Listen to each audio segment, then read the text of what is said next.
কীভাবে এই fibre populate করবো।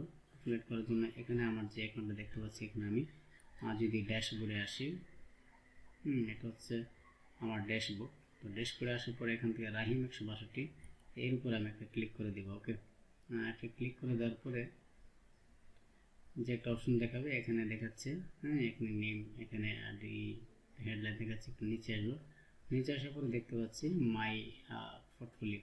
ওকে, এখান থেকে আমরা এড এ প্রজেক্ট, একটা প্রজেক্ট এখানে অ্যাড করব। ঠিক আছে, প্রজেক্ট অ্যাড করার পরে আচ্ছা তার আগে আমি সুইচ টু সেলিং করে নিই। ওকে ওকে, তাহলে এখানে আমি আবারও ক্লিক করছি।